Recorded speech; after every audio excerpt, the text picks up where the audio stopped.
super exciting. When do you crash out though? Like when do you crash out and what do you do when you crash out?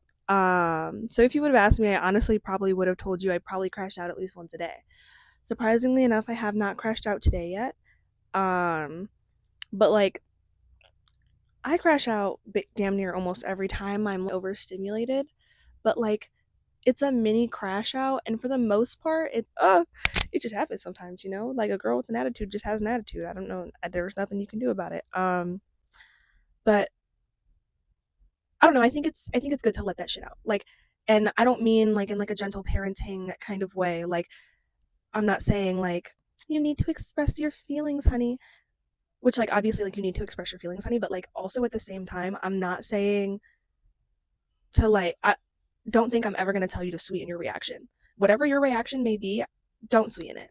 Like, if someone sees it as good, if someone sees it as bad, as long as you can process your actions and you can continue to live after them, just fucking do what you need to do.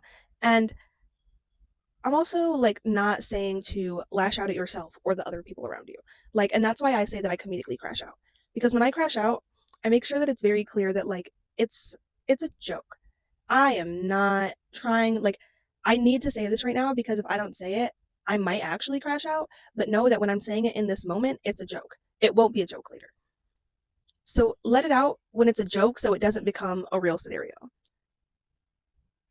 And give yourself the appropriate amount of room to let it out. Let's say that you aren't like me and you can manage to hold in your crash outs to specific moments or let it build up to specific moments and get drunk and like, have a designated driver and you not be that driver and just go get blackout drunk. Who cares? Like, tell somebody to fuck off.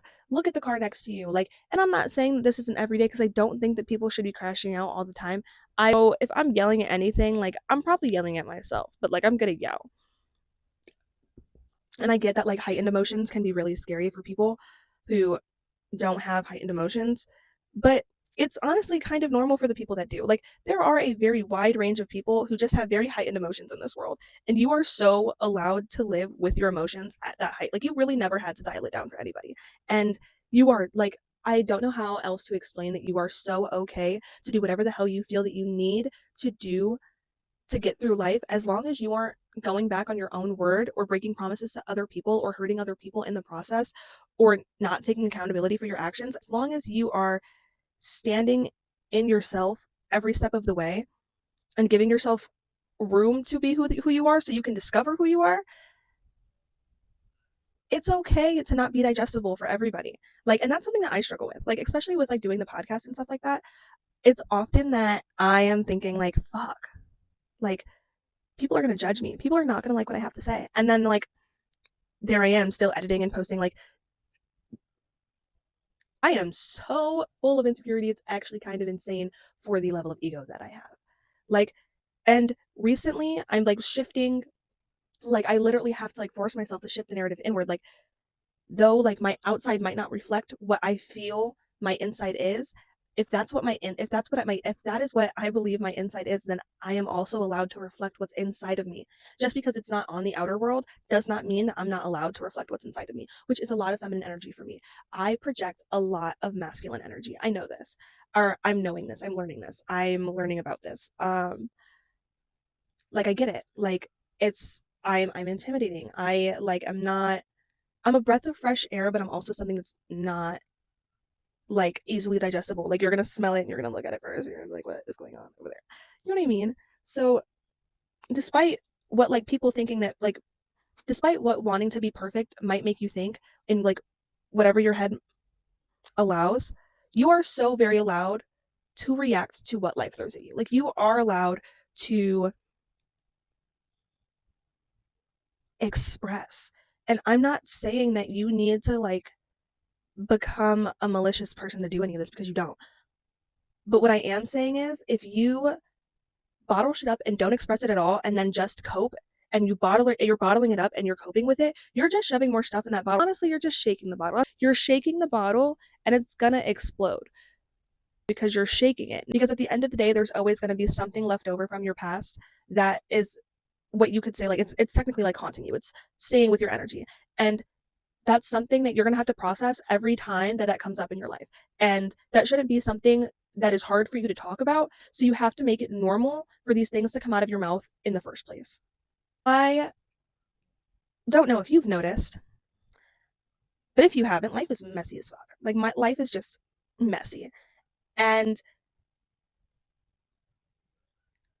though people want you to be very calm and digestible and super easy to deal with, if life is messy and everything else around you is chaotic, to move through that chaos, you're going to have to work with it, meaning you're going to have to embody just little pieces of that chaos to bring in that peace. Because you're not listening to this because you're like this magically healed person who, like, thinks you're perfect and amazing. Like, you're listening to this podcast right now because there are things that you want to work on that somehow the universe said, hey, and that's it. And, I'm happy you're here. I'm happy I'm here. You never think it's going to be that serious, but it is. So do it and let it out and let it be. But like crashing out, it comes in so many different forms. And like, as someone who loves a lot of very different people in my life, crashing out looks so different for everybody. Like, I know people that will scream about how bad the water pressure is in their shower.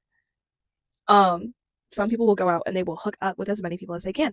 Some people will do everything, like, let's say that like they're like a consistent, like, chaotic person. For them, crashing out might just be keeping it classy, keeping it silent, not letting anybody know what's up, It could be going nonverbal, literally, like, not like just disappearing from the face of the earth. Like, it could be sending a text that you probably shouldn't have sent, but like, I don't know, maybe you were blackout drunk. It could be literally getting blackout drunk and sending the text and then going nonverbal and keeping it classy instead of continuing the argument. Like, crash outs come in so many different forms, and I think that they're beautiful and they're amazing. Like, being able to just just express it, just like, just every once in a while. I'm not saying that that has to be you every day, but like, it doesn't always have to be a bad thing. Like, and it's because like people crashing out normally comes from them being fed up. So like, if I'm crashing out, it's because I'm fed up with a specific situation somewhere in my life, and in some other area in my life, the cherry on top just plopped there. And now I'm just once again, not a bad thing. And because once bad things got, what life and the universe takes away from you, it will give you back things to replace it in tenfold. So whatever lessons that you might need to learn, whatever like love that you're supposed to be giving, whatever like you're supposed to be receiving, once you crash out and you have the repercussions of your crash out, or you are moving, like, once you crash out and you're dealing with life after the crash out, sometimes bad things come from it. And it's more than likely going to be very embarrassing and it's going to suck. But that is why I think it's important to give yourself room to do this. Like, doing like jokingly, because you're giving yourself the space to express the emotions that you want to express in a different area. So you have control over them. You're just redirecting the energy. The timing of your crash outs are so very important because there are and will be lots of collateral damage. Like, there will never not be repercussions for your actions. And when there's always repercussions for your actions, even though you're doing what's best for you, it might not be what's best for everything else around you. And that collateral damage might just fall away. And when that shit falls away, don't get sad about it, don't get pressed, don't cry about it.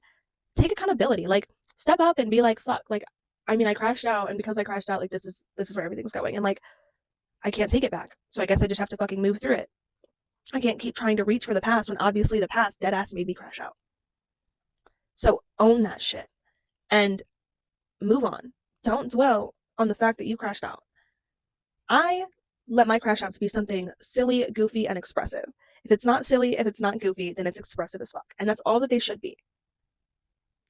Let your crash out have your own je ne sais quoi. Like, it doesn't need to be some like, I broke into his house. I slashed her tires. I slept with her best friend. Like, it I took a lot of drugs. I did a lot of this. I did a lot of that. It doesn't need to be overindulging or starting up an addiction. What it can be is letting that shit out, so that way you don't want to start coping about it. So crash out. Crash out comedically, crash out expressively, crash out honestly, but take accountability for the repercussions that come with it. Like, be like, fuck, like maybe I was crashing out. And that's why all of this happened. Where do I want to go from here? And I feel like there's nothing else I need to say with this specific topic. Like, give yourself the room and the space that you need to just fucking do shit and be and live. Crash out. Crash out. Express it. Be goofy with it. Be silly with it. Live your fucking life. Like, put yourself in the position to be happy. So don't hold the things that are going to weigh you down. If you can give yourself the room to let it go, let it go. One of my worst crash outs, super funny story. Oh my god, you guys are going to fucking love this shit. Super funny story. And like this is like a 2-year crash out. Like, but I was fed up with everything going on in my life. So because I was fed up with everything going on in my life, I crashed out in a very particular relationship. So when I was in this relationship, sorry, I had to do that just because this person really doesn't like it when I take references from our relationship. But like, I'm sorry, you just I just have so many examples. And fuck, my bad, dog. Like I don't know what to do. I don't know what to tell you. Stop watching my podcast. Fuck. So I get into a relationship. The first thing that I say to this motherfucking human when we started to date was, look, I've told you my story before. I don't think he ever registered what the fuck I went through, like ever, or ever cared. But like,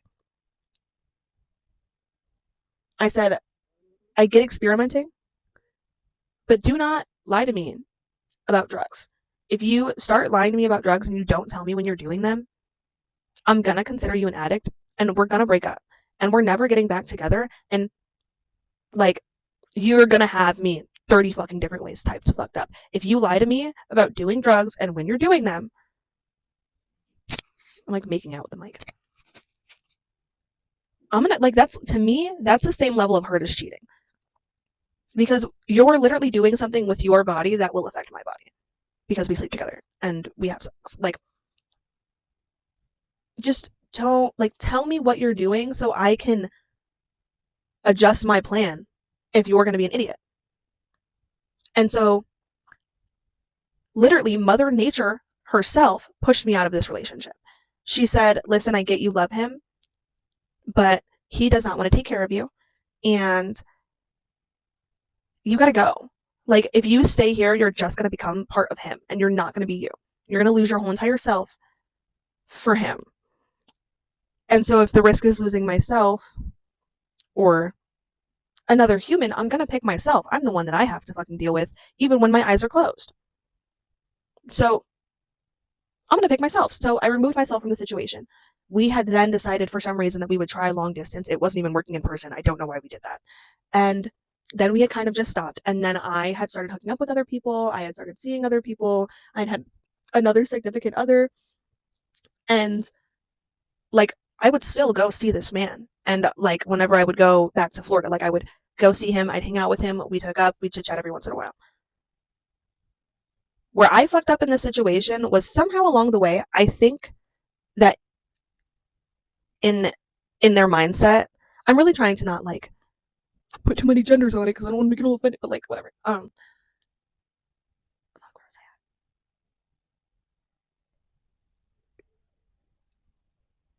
The whole situation was fucked.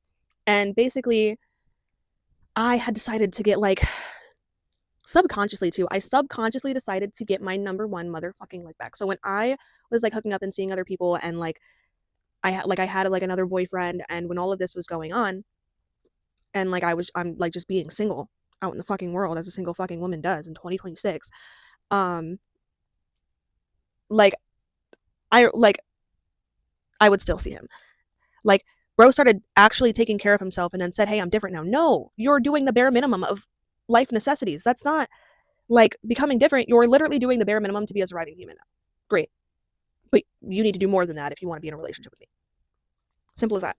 And when that wasn't the case, I like realized the whole situation. And so honestly, I think I crashed out worse than he did when we broke up. He made like a whole page about our breakup he like did this, that, and the fucking third, would like text me all these like sad, like lonely boy paragraphs all the time.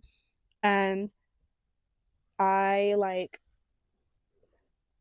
would just like feed into it, knowing damn well that I was not going to get back with this man because this is what I needed to change.